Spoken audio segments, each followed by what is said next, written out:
thank you all for joining us here this afternoon to celebrate the opening of this exhibition on Jim Fox's work. I will tell you, it is like a tiny, tiny sample of his body of work.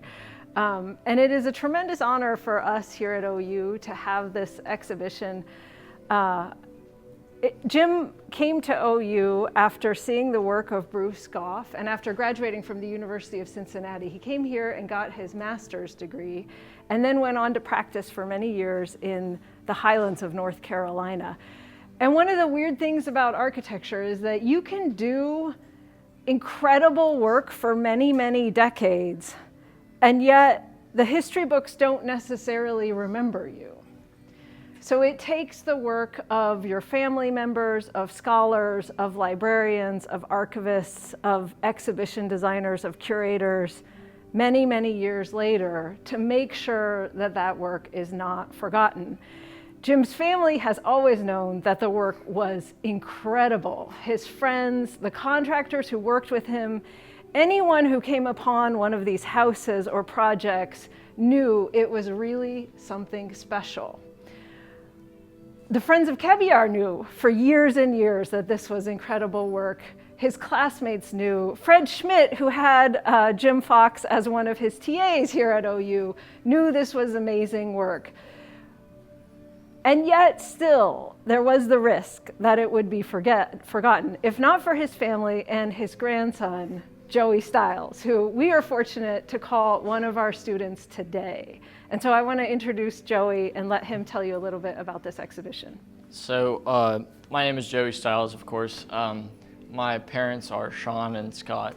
They're here, and my girlfriend Cameron. So I have a huge backstory, as you guys can tell, with architecture. Back in 2017, when he passed away, my last memory with him was the first time drawing with him. It was, it's a lot of years on this. But ever since then, I kind of looked at his work, and we were really unsure where it would go, because it's over 5,000 drawings, it's 10 models, thousands and thousands of slides of photographs, job notebooks, like the whole archive, and it's currently in my apartment. My tiny, tiny apartment. So I don't have a living room anymore. It's just a studio. But we didn't know where it would go, and we didn't even know what was there. We just knew that some homes were built. We didn't know how many. We didn't have a list. Grandpa wasn't the most organized person in the world. And so flash forward to 2020, when I started architecture school, I think my family really thought that I would be the best person to kind of organize everything,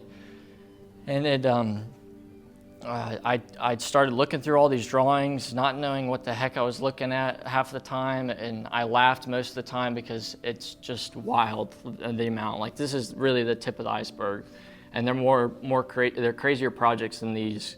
I thought it was a little too crazy to show some of them, but yeah, it's a lot. And so then I've been organizing, and I really wanted to show off who my grandpa was, because I've talked about him to every person that has ears. So but yeah. And so then I flash forward to 5th year. I really wanted to showcase his work, and this was with the.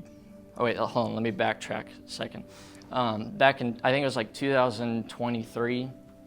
Dr. Pilat actually came out to Highlands, and she met my grandmother, and she met all my aunts, and we drove around together, and I showed her a lot of work that my grandpa did, and she was blown away. I'm still blown away, but and that's when we kind of started getting an emotion of the archive and donating the work to the school.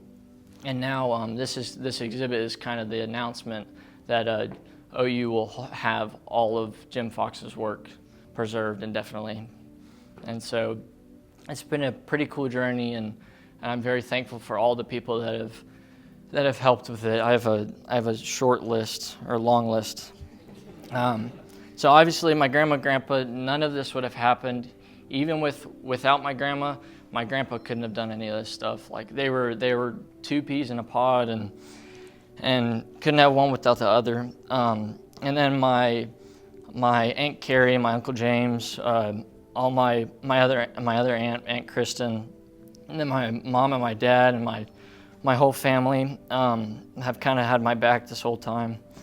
And then what's another cool thing is I inherited all of his drawings and everything, but I also inherited all of his friends. And they've all been open arms and nothing but open arms to me. And most of the stuff here, I had no idea what it was, and they were the ones that kind of explained it all to me.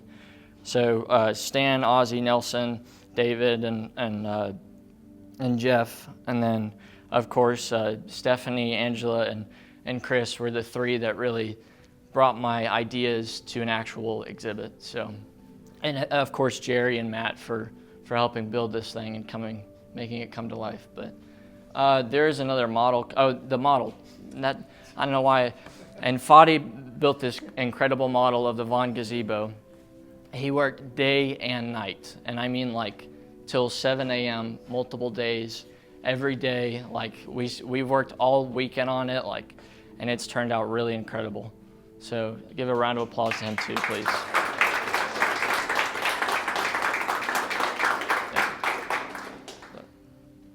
Thank you.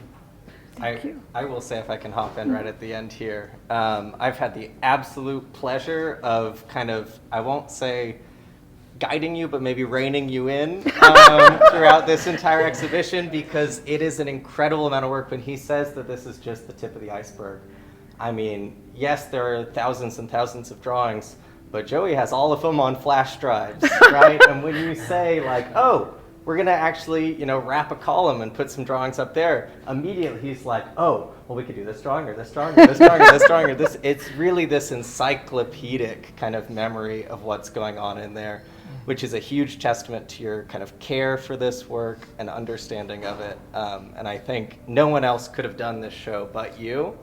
And I think how it has come out, you should be so proud and wonderful. So it's been an honor working with you.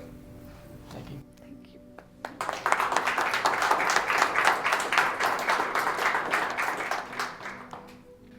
Thank you all for coming. It means the world to my family. So.